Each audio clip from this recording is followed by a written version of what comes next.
નમસ્તે દર્શક મિત્રો. નમસ્તે અપેક્ષાબહેન. દરેક બાળકના જીવનમાં તેના જન્મથી લઈ અને 3 વર્ષનો જે સમયગાળો છે તે ખૂબ મહત્ત્વનો બની રહે છે. તેનું જીવન ઉપયોગી ભાથું તે આ જ સમયમાંથી પ્રાપ્ત કરે છે. આ સમયમાં તે તેની માતા અને પરિવારજનો સાથે સૌથી વધારે નિકટ રહે છે. તેમના દ્વારા આપવામાં આવેલા સંસ્કાર તેને જીવનભર કામ આવે છે. સાથે સાથે પરિવારજનો અને માતાએ જે સાચવણી કરી હોય છે, બાળકની કાળજી રાખે છે, તેની સંભાળ રાખે છે, તે તેના જીવનભરના સ્વાસ્થ્ય માટે ખૂબ ઉપયોગી બની રહે છે. આ વિશે પાયાની જે બાબતો છે તેના પર પ્રકાશ પાડવા માટે આજે આપણી સાથે છે ડૉક્ટર અપેક્ષાબેન વ્યાસ. અપેક્ષાબેન, ચિલ્ડ્રન્સ રિસર્ચ યુનિવર્સિટી વતી આજે હું આપને હૃદયપૂર્વક આવકારું છું. અપેક્ષાબેન વિશે વધુમાં જણાવું તો તેઓ 14 વર્ષનો બહોળો અનુભવ ધરાવે છે અને જામનગરની આયુર્વેદ શિક્ષણ અને સંશોધન સંસ્થાનમાં એસોસિએટ પ્રોફેસર તરીકે કાર્યરત છે. તો આજે એમના દ્વારા આપણે ઉપયોગી માહિતી લઈએ અને આપણા બાળકો સુધી એ માહિતીનો પ્રચાર પ્રસાર કરીએ. તો અપેક્ષાબેન, આપને નમ્ર વિનંતી કરું કે જન્મથી 3 વર્ષ સુધીના જે બાળકના વૃદ્ધિને વિકાસના મહત્ત્વના તબક્કાઓ છે તેના પર આપ અમારા દર્શક મિત્રોને સાચી માહિતી આપો. નમસ્કાર. આજે આપણે જોઈશું કે બાળકના જન્મથી લઈ અને 3 વર્ષના જે મહત્ત્વના વર્ષ છે ઉછેરના, એ વર્ષ દરમિયાન માતા પિતા પાસે શું માહિતી હોવી જરૂરી છે અને શું વસ્તુનું માતા પિતા ધ્યાન રાખી શકે. આપણે જન્મથી લઈને 3 વર્ષ સુધીના વૃદ્ધિ વિકાસની વાત કરીએ એના પહેલાં આપણે જોઈએ કે વૃદ્ધિ એટલે શું અને વિકાસ એટલે શું. વૃદ્ધિ એટલે આપણે સાદી ભાષામાં સમજીએ તો એના કદ અને વજનમાં વધારો થવાય. આપણે કેરીને જોઈએ તો કેરી એક મોર હોય ફૂલ, એમાંથી એક નાનકડી કેરી બને, પછી મોટી થાય અને સાઇઝમાં મોટી થઈને એને કેરીનો આકાર લે છે. એને આપણે વૃદ્ધિ સાથે સરખાવીએ. બાળક જન્મે ત્યારે સાવ નાનું હોય, 2.5-3 કિલો વજન હોય અને ધીમે ધીમે એ મોટું થતું જતું. આ વૃદ્ધિ છે એ આપણે જોઈ શકીએ છીએ. આપણે બધા ખ્યાલ આવે છે કે બાળક મોટું થાય છે, વજનમાં વધે છે, સાઇઝમાં વધે છે. આને આપણે વૃદ્ધિનો તબક્કો કહીએ છીએ. હવે આપણે જોઈએ વિકાસ એટલે શું. વિકાસ એટલે એવી વસ્તુ જે આપણે જોઈ નથી શકાતી, એને અમુક મૂલ્યાંકનોથી ચેક કરવી પડે છે. આપણે કેરીનું ઉદાહરણ જોઈએ, કેરીના ઉદાહરણથી સમજીએ આપણે કે કાચી કેરી છે જે બરાબર સાઇઝ છે મોટી, પણ એ અમુક ટાઈમ પછી પીળી થઈ જશે, પાકી જશે. હવે કાચી કેરી હતી, આખી ખાટી હતી, અને જે પાકી કેરી છે મીઠી થઈ ગઈ. કાંઈક એવા ચેન્જીસ થયા, કાંઈક એવા પરિવર્તન થયા જેના કારણે કાચી કેરી પાકી થઈ છે. આ જ રીતે એક બાળક છે એ વૃદ્ધિ અને વિકાસના તબક્કાથી ધીમે ધીમે મોટું થતું જાય છે. હવે આપણે જોઈએ કે માતા પિતા માટે વૃદ્ધિ અને વિકાસના સંદર્ભે શું જાણવું જરૂરી છે. તો એક મા બાપ તરીકે આપણે બાળકની વૃદ્ધિ સામાન્ય થાય છે કે નહીં, એનો વિકાસ સામાન્ય થાય છે કે નહીં, એ જોવું જરૂરી છે. હવે અસામાન્ય એટલે કે નોર્મલ કરતાં અલગ રીતે અસામાન્ય વૃદ્ધિ છે તો એ કોને કહેવાય, અને અસામાન્ય વિકાસ એ કોને કહેવાય, એ આજે આપણે જોઈશું. વૃદ્ધિની વાત આવે એટલે કે વજન વગેરે છે એ બાળકનું ઓછું હોય તો એને અસામાન્ય કહેવાય, અને વધારે પડતું વધારે છે તો પણ એ અસામાન્ય કેટેગરીમાં આવશે. અત્યાર સુધી આપણે એવું હતું કે માલ ન્યુટ્રિશન કે પોષણના અભાવને કારણે વધારે પડતું બાળક પતલું છે, વધારે પડતું બાળક વજન ઓછું છે તો જ એને આપણે સિરિયસ ગણતા હતા. પણ હવે અત્યારના ટાઈમમાં આપણી જે એક લાઇફસ્ટાઈલ છે ખોટી, ખાવા પીવાની જે રીત છે, એના કારણે વધારે વજનની સમસ્યા વધારે મોટી બની ગઈ છે. અને આપણે જોઈએ કે 2 થી 15 વર્ષના બાળકોમાં ઓવરવેઇટ, વધારે પડતા વજન અને ઓબેસિટી, સ્થૌલ્યતા, મેદસ્વીતાપણું, એની સંખ્યા બહુ જ વધતી જાય છે દિવસે ને દિવસે. આપણે અહીં જોઈ શકીએ છીએ કે સામાન્ય વૃદ્ધિ કરતાં અલગ એટલે કે જે ઓછું વજન છે એવા બાળકને પણ આપણે જોઈને ખ્યાલ આવી શકે કે આ માલ ન્યુટ્રિશનવાળું છે, એટલે બાળકને પોષણ ઓછું મળે છે. અને બાજુમાં જ પિક્ચરમાં આપણે જોઈ શકીએ છીએ કે બાળક જે રીતે ખાનપાનની આદત છે એના કારણે બાળકનું વજન વધારે પડતું છે નોર્મલ હોય એના કરતાં. એ રીતે અલગ અલગ કેટેગરી કે બાળકનું વજન ઓછું, વધારે અને એનાથી બી વધારે છે ઓબેસિટી. આ 4 કેટેગરીમાં ચાર્ટમાં આપણે નક્કી કરી શકીએ કે બાળકનું વજન ક્યાં છે. આપણે જ્યારે કોઈ પણ બીમારી માટે ડૉક્ટર પાસે જતા હોય ત્યારે બાળકનું વજન અને હાઇટ આ બંને ચેક કરીને ડૉક્ટર આમાં પ્લોટિંગ કરતા હોય, એટલે આપણે આઈડિયા હોવો જોઈએ કે આપણું બાળક હેલ્ધી, આમાં જે ગ્રીન પટ્ટો છે એ કેટેગરીમાં આવે છે કે નહીં. હવે અંદાજિત વજનનો આઈડિયા આપણે હોય, ઇન્ફોર્મેશન, એના માટે આપણે એવું જોઈ શકીએ કે જન્મ ટાઈમે જે બાળક હોય, જેમ કે બાળકનું વજન હતું 3 કિલો, તો જ્યારે બાળક 6 મહિનાનું થશે ત્યારે આશરે એનું વજન એનાથી ડબલ થશે, એટલે કે 6 કિલો થશે. આના આધારે આઈડિયા આવે કે બાળકનું વજન આશરે નોર્મલ છે, વધારે ચિંતા જેવું નથી. એક્ઝેક્ટ 100-200 ગ્રામ આગળ પાછળ સમજવાનું, એક્ઝેક્ટ એટલું જ હોય એવું જરૂરી નથી, આ અંદાજિત છે. એવી જ રીતે બાળક જ્યારે 1 વર્ષનું થશે ત્યારે જે બાળકનું બર્થ સમયે એટલે કે બર્થ વેટ જન્મ સમયનું વજન 3 કિલો છે, એ બાળક 1 વર્ષે આશરે 9થી 10 કિલોનું હશે. આની આસપાસનું જે વજન છે એ બાળક માટે યોગ્ય ગણાય. એવી જ રીતે જ્યારે બાળક 2 વર્ષનું થશે ત્યારે એનું વજન 4 ગણું એટલે આશરે 12-13 કિલોની આસપાસનું બાળક 2 વર્ષે હોવું જોઈએ. હવે વિવિધ વિકાસ છે એના અલગ અલગ સીમાચિહ્નો, એને આ માઇલસ્ટોન કહેવાય છે. ગ્રોથ માટે આપણે જોયું કે મેઇન છે વજન, અને વૃદ્ધિ માટે જોઈ લીધું. હવે વિકાસ માટે એ છે કે અલગ અલગ લેવલના એના સ્ટેપ્સ છે કે આ ટાઈમ થાય ત્યારે બાળક આ શીખશે. માઇલસ્ટોન એટલે આપણે જોઈ શકીએ છીએ રસ્તા ઉપર કે અલગ અલગ સ્ટોન પથ્થર ઉપર લખેલું હોય કે આ જગ્યા આટલા કિલોમીટર દૂર છે, આ રસ્તા ઉપર આટલા કિલોમીટરનું એનું અંતર બાકી છે. એવી જ રીતે બાળક જન્મથી લઈને દરેક અલગ અલગ સમયના તબક્કામાં નવી નવી વસ્તુ શીખતું જાય છે, અને એને ડિમાર્કેશનને કહેવાય છે માઇલસ્ટોન. જન્મે ત્યારથી લઈ અને 5 વર્ષ સુધી કયા કયા તબક્કામાં કયા કયા માઇલસ્ટોન ઉપર બાળક શું શું શીખશે, એ બધી જ વસ્તુનો એક આશરે સમયગાળો અંદાજિત નક્કી કરેલો હોય છે, અને એ સમયગાળાની આસપાસ જ બાળકે એ શીખવાનું આવે છે. એના આધારે ખ્યાલ આવે કે જો એ બાળક સમયસર બધું શીખે છે કે થોડું પાછળ રહી ગયું છે. હવે એમાં આપણે જોઈએ તો મોટા મોટા જે માઇલસ્ટોન છે, જેને ગ્રોસ મોટર માઇલસ્ટોન કહેવાય છે, શારીરિક વિકાસના તબક્કા, એમાં 3 મહિનાનું જ્યારે બાળક થાય એટલે એનું ગળું પકડ કે માથું સીધું રાખતા શીખે. 5 મહિનાનું થાય એટલે પડખું ફરતા શીખે જાતે. 6 મહિનાનું થાય એટલે ટેકાની સાથે બેસવાનું એ શીખે છે. એ જ વસ્તુ 7થી 8 મહિનામાં ટેકા વગર બેસતા બાળક શીખી જાય છે. 10 મહિનાની આસપાસ બાળક ટેકો લઈને ઊભું રહે છે, અને 12 મહિને ટેકા વગર ઊભું રહે છે અને થોડું ચાલે છે, અને 4 પગે સરકવાનું ચાલુ કરે છે. 15 મહિનાનું બાળક એકલા ચાલે અને સીડી ઉપર ચડતા શીખે છે. 18 મહિને એ દોડે છે ઘરમાં બધે અને નાના મોટા ખાના ખોલવાનું ચાલુ કરી દે, એટલે સમજવાનું કે આ બાળકનો વિકાસ અને વૃદ્ધિ બરાબર થાય છે. જ્યારે બાળક 2 વર્ષનું થાય ત્યારે સીડી ઉપરના પગથિયા એ વ્યવસ્થિત ચડી પણ શકે છે અને નીચે પણ ઉતરી શકે છે અને કૂદકો મારવાનું સ્ટાર્ટ કરે છે. 3 વર્ષનું થાય એટલે સીડીના પગથિયા, અત્યાર સુધી બાળક જે પગથિયા છે એ 2 પગ સાથે કરતું હતું, હાથ અને પગ. હવે 3 વર્ષથી મોટા માણસ જે રીતે ચાલે એ પ્રમાણે એક પછી એક પગ સરસ રીતે મૂકી અને સીડી ચડી ઉતરી શકે છે અને ટ્રાયસિકલ ચલાવે છે. 4 વર્ષે બાળક એક પગે કૂદકો મારી શકે છે, એટલે કે લંગડી રમી શકે છે. હવે એ જ વસ્તુ જ્યારે નોર્મલ નથી, આ વસ્તુ સૌથી અગત્યની છે એક માતા પિતા માટે, કે આવું જો થાય તો સમજી જવું કે કાંઈક ગડબડ છે, અને આપણે વ્યવસ્થિત ડૉક્ટરને એકવાર સલાહ લેવી કે પરામર્શ લેવો જરૂરી બની જાય છે.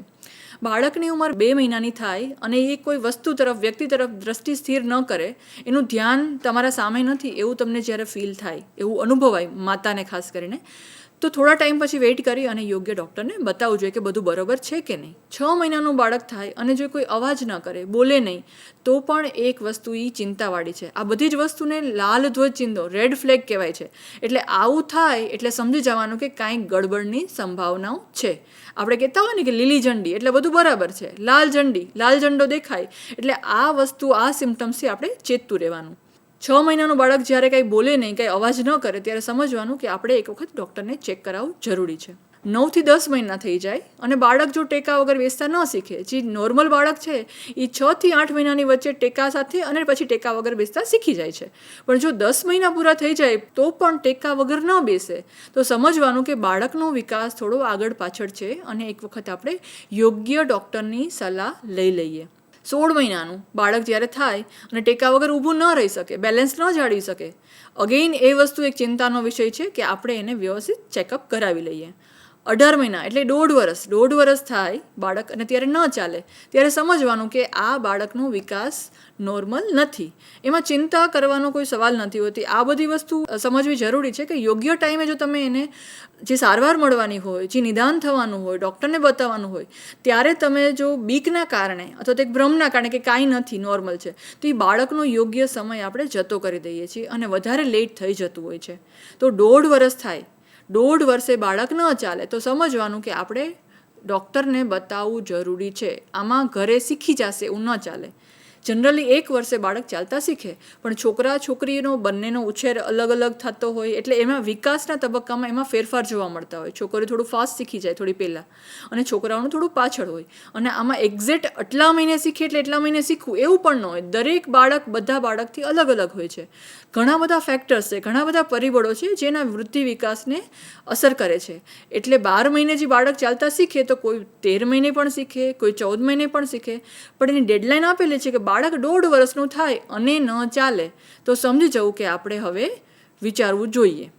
એ જ રીતે 1.5 મહિનાનું થાય અને એક પણ શબ્દ ન બોલે તો પણ એની સ્પીચ એટલે જે લેંગ્વેજ ભાષા માટેનું અને જે બોલવાનું જે છે એનું થોડું વિકાસમાં થોડી અડચણ છે એવું સમજવાનું. 3 વર્ષનું બાળક થાય એટલે તમે એની જોડે વાતો, વાર્તા અને કાલ્પનિક રમતો કરી શકો, પણ જ્યારે ઇમેજિન ન કરે, બાળકની સાથે રમતા હોય ત્યારે એ તમારા વાતોમાં ધ્યાન ન આપી શકે, સમજી ન શકે, તો ત્યારે સમજવાનું કે એની સમજણ શક્તિ, એની અન્ડરસ્ટેન્ડિંગ, એનું મેન્ટલ કેપેસિટી કંઈક અલગ છે. એક વખત આપણે એને વ્યવસ્થિત નિદાન કરવાની ખૂબ જરૂર છે. આપણે જોઈ શકીએ છીએ કે શારીરિક વિકાસ બરોબર થયું છે એ બાળક ડાબી સાઈડ જે રીતે ચાલે છે એ રીતે સીધું બેલેન્સ કરીને ચાલે છે. હવે એ જ વસ્તુ છે બાજુના ફોટામાં એક બાળક જ્યારે ચાલે છે પણ એના હાથની, પગની મૂવમેન્ટ અને બોડીની એક સાઈડ ઝૂકીને નમીને કરે છે, સ્વિંગ થાય છે. તો આવું સમજવાનું કે એનો વિકાસ થોડો આગળ પાછળ છે, મીન્સ થોડોક પાછળ છે.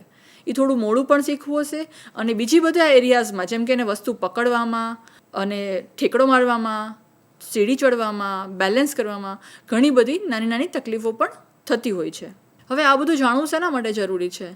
તો જેમ આપણે વિકાસની વાત કરી તો ઘણીવાર એવું થાય છે કે આપણે નોર્મલ સમજતા હોય. અમારે ઘણા એવા પેશન્ટ હોય છે કે જેને ખબર છે પણ એ બીક હોય છે કે આને કંઈક લેબલ લાગી જશે તો, મા બાપનો કંઈ પ્રોબ્લેમ છે, કુટુંબવાળા ડરતા હોય કે ના ડૉક્ટર પાસે નથી જવું, પણ એમાં નુકસાન બાળકનું છે અને માતા પિતાનું છે.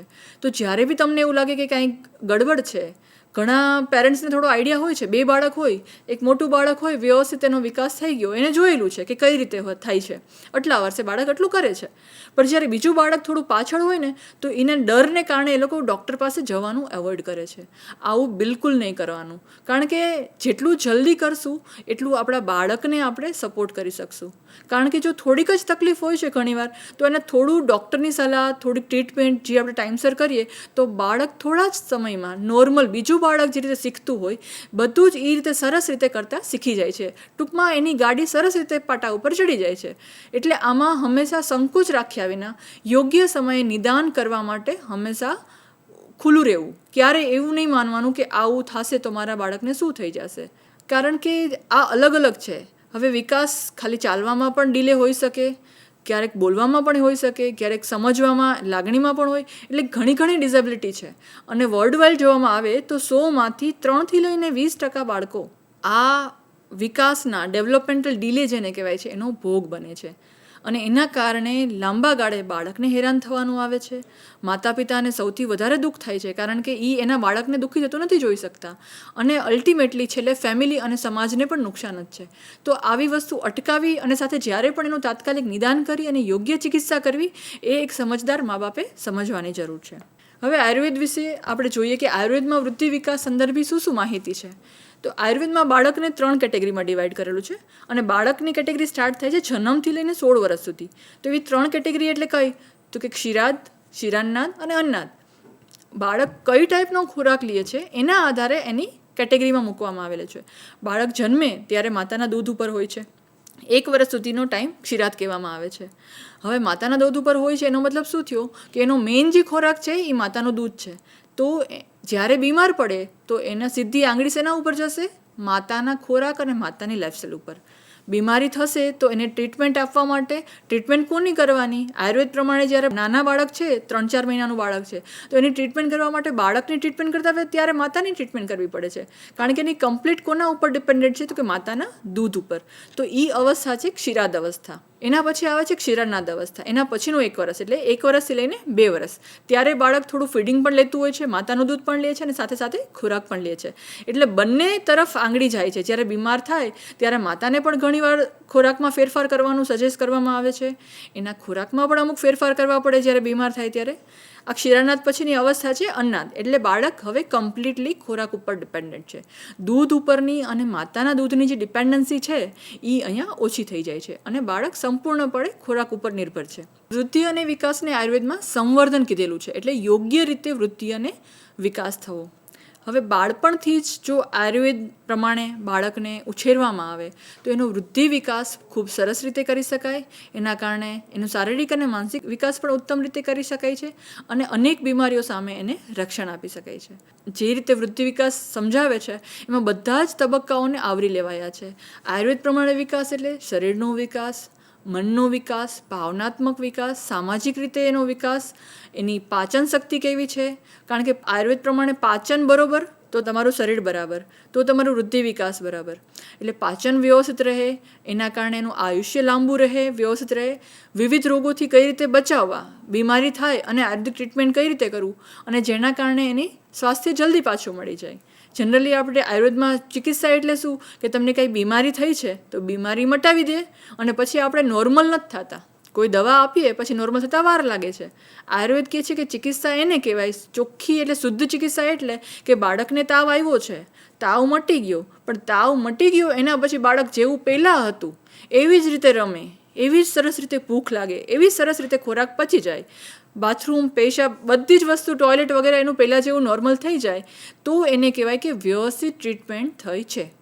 એના પછી જોઈએ તો બાળકના વૃદ્ધિ વિકાસના તબક્કા સાથે જે લોકો સંકળાયેલા છે, માતા પિતાની સાથે સંભાળ રાખનારા જેમ કે ધાત્રી અને કુમારાધાર, પરિવારના સભ્યો, એ લોકો કઈ રીતે રહેવું, બાળક સાથેનું વર્તન કેવું હોવું જોઈએ, ખૂબ જ ઊંડાણપૂર્વક ખૂબ સરસ રીતે આયુર્વેદમાં સમજાવેલું છે.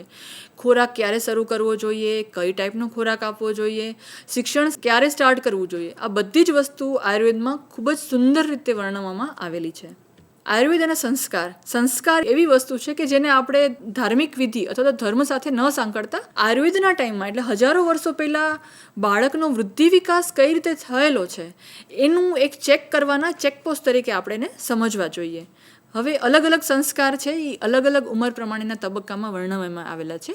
એમાં આપણે સૌથી પહેલાં જોયું કે જાતકર્મ સંસ્કાર, બાળક જન્મે ત્યારે, જન્મ પછી તરત જ કરવામાં આવે છે.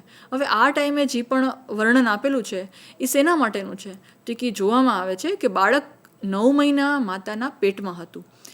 એ દરમિયાન એના પોષણથી લઈને દરેક વસ્તુની જવાબદારી માતાની હતી. એક વખત એનું નાભિનાળ કપાઈ જાય પછી એને સ્વતંત્ર વ્યક્તિ તરીકે આ વિશ્વમાં એને શ્વાસ લેવો પડે છે. એ દરમિયાન ઘણા બધા એના શરીરમાં પરિવર્તન થાય છે. તો આ એક તબક્કો એવો છે કે જ્યાં વૈદ્ય એટલે કે ડૉક્ટર ચેક કરે છે કે આ જે ટ્રાન્ઝિશન છે પૂરું બીજા ઉપર ડિપેન્ડન્ટ હતું ને હવે એ સ્વયં રીતે પોતાની રીતે કઈ રીતે શ્વાસ લેશે, કઈ રીતે એનું શરીર સરસ રીતે કામ કરશે એ જોવાનું. વેલબિંગ એ બરોબર છે કે નહીં, એનો ગ્રોથ એન્ડ ડેવલપમેન્ટ 9 મહિના દરમિયાન એનો વૃદ્ધિ અને વિકાસ, વજનને બધું બરોબર છે કે નહીં, એનો વિકાસ બધી જ રીતે બરોબર થયેલો છે કે નહીં એ ડૉક્ટર ચેક કરે છે. એના માટે અલગ અલગ રિફ્લેક્સીસ ચેક કરે, રૂટીન સકિંગ વગેરે, એ બરોબર ફીડિંગ લઈ શકશે કે નહીં, એના બધા મૂવમેન્ટ્સ કામ કરે છે કે નહીં કે જેના કારણે એ વ્યવસ્થિત ફીડિંગ કરી શકે, એની પોષણની સ્થિતિ, પોષણ બરોબર મળેલું છે કે નહીં, એ બધું જ આ દરમિયાન ચેક થાય છે. એના પછી આયુર્વેદમાં આપેલું છે ચંદ્રદર્શન અને સૂર્યદર્શન. બાળક 1 મહિના સુધી સૂતિકાગારમાં રાખવાનું કીધેલું છે, એટલે જ્યાં ડિલિવરી કરાવેલી છે ત્યાર પછી માતાની સાથે એક અલગ રૂમ જ્યાં સ્પેશિયલ ઇન્ફેક્શન ન લાગે એના માટેના અલગ અલગ સાધનો કીધેલા છે, અલગ અલગ પ્રયાસો કરવાના છે કે જેના કારણે બાળકની ઇમ્યુનિટી જળવાઈ રહે અને એને કોઈ પણ બીમારી ન થાય. 1 મહિનો પૂરો થાય એટલે બાળકને એનાથી ફર્સ્ટ ટાઈમ બહાર કાઢવામાં આવે છે અને ચંદ્ર દર્શન અને સૂર્યોદય દર્શન, સૂર્ય સવારે ઉગે ત્યારે એનું દર્શન કરાવવાનું કીધેલું છે. આ બધાને સાયન્સ સાથે જ્યારે સાંકળીએ છીએ ત્યારે આપણે સમજી શકીએ કે ચંદ્રના કિરણો અને સૂર્યના કિરણોનો આપણા માનવ શરીર સાથે જે સંપર્ક છે એના જે આરોગ્ય માટેના ફાયદા મળે છે ઘણા બધા. અને સાથે સાથે આપણે જોઈ શકીએ છીએ કે બાળક જ્યારે પહેલી વાર બહાર આવે છે, 1 મહિનાનું થયું છે, તો એક ચમકતી વસ્તુ તરફ ધ્યાન એનું જાય છે કે નહીં, એનું વિઝન બરાબર ડેવલપ થયેલું છે કે નહીં, આ પણ ત્યારે જોઈ શકાય છે. એના પછી આવે છે નિષ્ક્રમણ સંસ્કાર. નિષ્ક્રમણ એટલે બહાર નીકળવું અને ઘરની પહેલી વાર 4 મહિના સુધી બાળકને ઘરની અંદર રાખવાનું કીધેલું છે. 4 મહિના પૂરા થાય બાળકના એટલે ફર્સ્ટ ટાઈમ એને બહાર કાઢવાનું અને મંદિરમાં જવાનું. મંદિર એટલે દેવતાગાર પ્રવેશ. તો એને નામ આપેલું છે નિષ્ક્રમણ સંસ્કાર અને દેવતાગાર પ્રવેશ. હવે આવું જ્યારે બાળકને 4 મહિના પૂરા થયા પછી આપણે લઈ જશું તો એમાં કેટલી વસ્તુ છે જે સાયન્ટિફિકલી આપણે સમજવાની છે. તો કે સૌથી પહેલાં બહાર ગયા તો એ સૌથી પહેલાં બહારના વાતાવરણના સંપર્કમાં આવ્યું. હવે જ્યારે 4 મહિનાના બાળકને માતાએ તેડવું હશે અથવા તો ફેમિલી મેમ્બર્સે તેડવું હશે તો આઈડિયા આવી જશે કે બાળકે ગરદન એની બરોબર પકડતા શીખેલી છે કે નહીં, માતાને ઓળખે છે કે નહીં. એની સાથે જ જશે ત્યારે એને ઘણા બધા સગા સંબંધીઓ જવાનું કીધેલું છે, સાથે બ્રાહ્મણ પણ હોવા જોઈએ એના પૂજા જે કરાવતા હોય, પ્લસ એક વૈદ્ય પણ હાજર હોવા જોઈએ. આના આધારે ખ્યાલ આવે છે કે બાળકનો વિકાસ એ જ્યારે બહાર નીકળશે તો આસપાસના વાતાવરણને કઈ રીતે જુએ છે, અલગ અલગ અવાજ તરફ એનું ધ્યાન જાય છે કે નહીં, અલગ વસ્તુઓને કઈ રીતે અનુભવે છે અને એનું રિએક્શન કઈ રીતે આપે છે, ઉત્તેજનાનો પ્રતિભાવ કઈ રીતે આપે છે, એ બધું આપણે સમજી શકાય છે. એલર્ટ કેટલું છે બાળક એકદમ એલર્ટ હોવું જોઈએ. દરેક નવી વસ્તુ સાથે એની તરત જ એની સક્રિય પ્રતિક્રિયા હોય છે. તો આ બધી જ વસ્તુઓને આપણે જોઈ શકાય છે. સાથે સાથે જે એબનોર્મલ કન્ડિશન છે, બાળક નોર્મલ હશે તો એ ખ્યાલ આવી જશે, પણ બાળક જ્યારે ઘણીવાર વધારે પડતું પોચું હોય, એને એમ કહેવાય ને ફ્લોપીનેસ, હાઇપોટોનિયા કહેવાય, અને ક્યારેક વધારે પડતું કડક હોય તો આના કારણે એનું પોસ્ચર અલગ છે. ગળું પકડી ન શકે, વધારે પડતું ઢીલું લાગે અથવા તો વધારે પડતું કડક લાગે એનું શરીર, તો પણ ખ્યાલ આવી જાય છે કે બાળકનું વૃદ્ધિ વિકાસમાં કંઈક ગડબડી છે. એનું જે વિસ્તૃત વર્ણન આપેલું છે અલગ અલગ સંહિતાઓમાં, અષ્ટાંગ હૃદયમાં, કાશ્યપ સંહિતામાં, કે ખૂબ સરસ રીતે સમજાવેલું છે કે આપણે આ જઈએ મંદિરે તો એના શું વસ્તુઓ છે, કઈ રીતે હોવી જોઈએ, અને એનો દરેકનું એક સાયન્ટિફિક બેઝ છે જે આપણે અત્યારના સમય પ્રમાણે સમજવું જોઈએ. એના પછી આવે છે ચૂડાકરણ સંસ્કાર, એટલે કે માથાના વાળ દૂર કરવા અને શિખા રાખવી. જ્યારે બાળકની 1 વર્ષની ઉંમર હોય ત્યારે આપણે ઘણીવાર ચેક કરતા હોય છે કે એનું તાળવું બરાબર હીલ થઈ ગયું છે કે નહીં, માથું પાકી ગયું છે. સાદી ભાષામાં આપણે એવું કહેતા હોય કે માથું પાકી ગયું છે કે નહીં. તો 1 વર્ષે એ નોર્મલી હીલ થઈ જવું જોઈએ, ક્લોઝ થઈ જવું જોઈએ. છતાં પણ ત્યારે એવું લાગે કે ના હજી જોઈન્ટ નથી થયું તો એના માટે પણ ઘણા બધા કારણો હોય. એના માટે આપણે ડૉક્ટર પાસે જઈએ અને વ્યવસ્થિત તપાસ કરાવવી જોઈએ અને એના કારણોનું નિદાન કરવું જોઈએ. બીજી વસ્તુ, જ્યારે આપણે વાળ કાઢીએ છીએ, ક્લીન કરીએ છીએ, મુંડન કરાવીએ છીએ ત્યારે આ સમયે માથાની ચામડી બરોબર છે કે નહીં એનો પણ ખ્યાલ આવે છે. ઘણીવાર આપણે જોયું હોય કે પીંગળા થઈ જતા હોય, સ્કિનમાં ઇન્ફેક્શન થઈ જતું હોય, સિબોરિક ડર્મેટાઇટિસ, એક ડેન્ડ્રફની કન્ડિશન હોય છે જેના સાથે ઘણીવાર વાળ પણ નીકળી જતા હોય ખોડા સાથે, અને એક ટાઈપનું ફંગલ ઇન્ફેક્શન પણ કોમન હોય છે બાળકોમાં. એ આ ટાઈમે છે કે નહીં, અને ધારો કે હોય તો એ મુંડન કરાવ્યા પછી દવા લગાડવી અને ટ્રીટમેન્ટ કરાવવી સરળ બને છે. એના પછીનો સંસ્કાર છે કર્ણવેધન સંસ્કાર, એટલે કે કાન વિંધાવા, કાનની બુટ્ટીનું વિંધવું. સ્ત્રીઓ અને પુરુષો બંને માટે આયુર્વેદમાં કીધેલું છે. સ્ત્રીઓ માટે લેફ્ટ એટલે કે ડાબી અને પુરુષો માટે જમણી સાઈડની બૂટ પહેલાં વિંધવાનું હોય છે. હવે એનો મુખ્ય ઉદ્દેશ તો આપણે ખબર જ છે કે આપણે અલગ અલગ સૌંદર્ય માટેના આર્ટિકલ્સ કાનમાં પહેરતા હોય, ઇયરિંગ્સ વગેરે, એ પહેરી શકાય. બીજો એનો મુખ્ય ઉદ્દેશ છે રોગ પ્રતિકારક એના લાભ. આપણે એક્યુપંક્ચરનું જ્યારે વિચારીએ ત્યારે એના ઘણા બધા એવા ઇમ્પોર્ટન્ટ પોઈન્ટ્સ છે જે કાનની બુટ્ટીમાં આવેલા છે. એ જગ્યાએ દેવકૃત છિદ્ર કીધેલું છે. એટલે એ પોઈન્ટ એવો છે કે ત્યાં જો તમે પિયર્સ કરો એટલે કે વિંધે તો એમાં એને ઘણા બધા ઇમ્યુનિટી લેવલના ફાયદાઓ થાય છે. અમુક બીમારીઓ સામે લાંબા ટાઈમ સુધી એને રક્ષણ મળે છે બાળકને. સાથે સાથે કોઈ પણ સંસ્કાર આવે એટલે ફરીથી એક જ સ્ટોરી આવે, કઈ રીતે બેસાડવું, શું વસ્તુઓ રાખવી, લોકો સાથે હોય, બ્રાહ્મણ સાથે હોય, અને મેઇન પેડિયાટ્રિશિયન, બાળકોના ડૉક્ટર પણ ત્યાં હાજર હોય. હવે જ્યારે કર્ણવેધનનો ટાઈમ છે 6, 7 અથવા તો 8 મહિનાનો અલગ અલગ કીધેલું છે. કોઈ પણ ટાઈમે બાળકને બેસાડીને કરવાનું થશે, મમ્મીના ખોડામાં રાખીને, અને એનું મન બીજું પરોવીને. હવે આ દરમિયાન એક ડૉક્ટર તરીકે એ ચેક કરશે કે બાળકે ગરદન બરાબર પકડી છે કે નહીં, બેસી શકેલું છે કે નહીં બરાબર, એનું વર્તન કેવું છે, એ રિએક્ટ કરે છે કે નહીં. આ બધી જ વસ્તુઓ અલગ અલગ પાસાઓનું આપણે વિકાસનું મૂલ્યાંકન કરી શકીએ છીએ. એના પછી આવે છે ઉપવેશન સંસ્કાર. ઉપવેશન એટલે બેસવું. પહેલી વાર ક્યારે બેસાડવું, બેસાડવા માટેની વસ્તુને પણ સંસ્કારમાં સમજાવેલી છે. તો આપણે સમજી શકીએ કે આયુર્વેદમાં બાળકના વિકાસ સંદર્ભી કેટલી વસ્તુઓને ઊંડાણપૂર્વક સમજાવેલી છે. ઉપવેશન એટલે બેસાડવું. 6 મહિના બાળકને પૂરા થાય ત્યારે એને બેસાડવાની પ્રેક્ટિસ કરવાની છે. બેસાડવાનું નથી તરત, પહેલી વાર બેસાડી અને પછી ધીમે ધીમે એને અભ્યાસ કરાવવાનો છે. અગેઇન જ્યારે બેસાડવાનું હોય એની જે જમીન છે એને એકદમ શુદ્ધ કરવાની, એના ઉપર લેપન કરવાનું, બધી જ વસ્તુઓથી ત્યાં આસપાસ રાખવાની કે જેના કારણે બાળકનું અલગ અલગ રમકડા, અલગ અલગ ખાવાની વસ્તુ ઉપર ધ્યાન જાય અને બાળક વ્યવસ્થિત બેસે. કેટલો સમય બેસાડવાનું? તો શરૂઆતમાં થોડો સમય અને પછી વધારે ટાઈમ બેસાડવાનું છે. જો વહેલા બેસાડી દે 6 મહિના તો એનાથી શું નુકસાન થાય એ પણ આયુર્વેદમાં કીધેલું છે. જો વધુ પડતું બેસાડી રાખીએ, બાળકને થોડી વાર શરૂઆતમાં બેસાડવું અને એની બદલે આપણે અડધી કલાક સુધી બેસાડી રાખ્યું તો એનો જે સ્પાઇનલ કોર્ડ છે, એની જે બેકના મસલ્સ છે એ બધાને તકલીફ આપે છે અને બાળકને લાંબા ટાઈમે એ બધી બીમારીઓ થાય છે. આ બધી સાવચેતીઓ અને ખૂબ સરસ રીતે આયુર્વેદમાં આ બધા સંસ્કારનું વર્ણન આપેલું છે.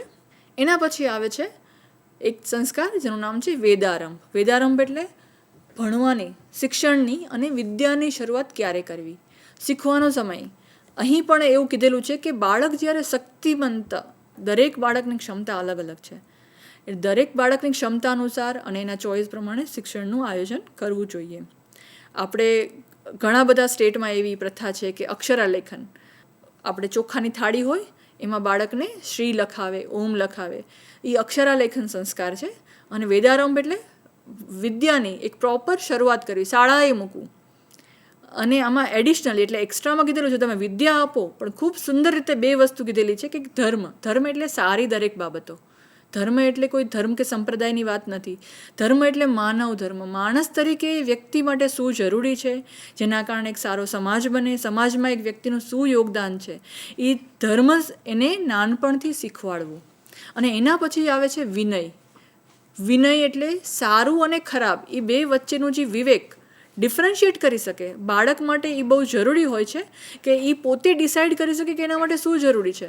અત્યારે આપણે શિક્ષણ તો બહુ જ આપીએ છીએ, પણ અમુક ટાઈમે બાળકને આ બધી વસ્તુઓની ખૂબ તાતી જરૂર હોય છે કે જેમ કે એના માટે ડિસિઝન લેવો છે તો હવે અઘરું બને છે, બાળકને થોડીક પણ તકલીફ આવે છે, જોઈએ એવું ન થયું એટલે એન્ઝાયટી આવી જાય, ડિપ્રેશન આવી જાય, બરાબર. અને અમુક વખત એક્સ્ટ્રીમ પગલાં લઈ લેતા હોય છે, સુસાઇડ કરે, ઘણા નેગેટિવ એન્ટી સોશિયલ એક્ટિવિટીમાં એટલા જતા રહે છે કે ઘરમાં બીજાને મારે, ઘરમાં નુકસાન કરે અને ઉલટા ધંધે પણ ચડી જતા હોય છે. તો બાળકને આ તબક્કો એટલો ટેન્ડર કહેવાય છે ને કે કુમળા ઝાડને વાળી એમ વળે. તો બાળક નાનું છે, તમારે બધી જ વસ્તુઓ જે રીતે બેસ્ટ આપવું છે એને તમે યોગ્ય માર્ગદર્શન સાથે એને નાનપણથી આ વિદ્યા સાથે એને આપવું, જેના કારણે એક બાળક ઉત્તમ વ્યક્તિ બની શકે, એક પોતાનું સરસ રીતે અને સ્વસ્થ રીતે ઉત્તમ માનવ જીવન પસાર કરી શકે. એના માટે આપણે નાનપણથી એનો પાયો મૂકવાનો છે. પરિવારમાં જ્યારે બાળકનો જન્મ થાય ત્યારે ખુશીની લહેર ફરી વળતી હોય છે. એ જ બાળક સારી રીતે વૃદ્ધિ અને વિકાસ પામે એના માટે માતા પિતા સતત ચિંતિત રહે છે અને તેમને કેટલાક પ્રશ્નો પણ થતા હોય છે. તો મને એવું લાગે છે કે આજે એ તમામ પ્રશ્નોના જવાબ આપણને ડૉક્ટર અપેક્ષાબેન વ્યાસના વક્તવ્યમાંથી મળી ચૂક્યા છે. અને બાળકનો વૃદ્ધિ અને વિકાસનો આખો જે તબક્કો છે એ ખૂબ સારી રીતે પસાર થાય એ વિશે આપણે ઘણું બધું જાણી પણ ચૂક્યા છીએ. તો અપેક્ષાબેન, ચિલ્ડ્રન્સ રિસર્ચ યુનિવર્સિટી વતી આજે ખૂબ અગત્યની માહિતી આપવા બદલ હું આપનો હૃદયપૂર્વક આભાર માનું છું.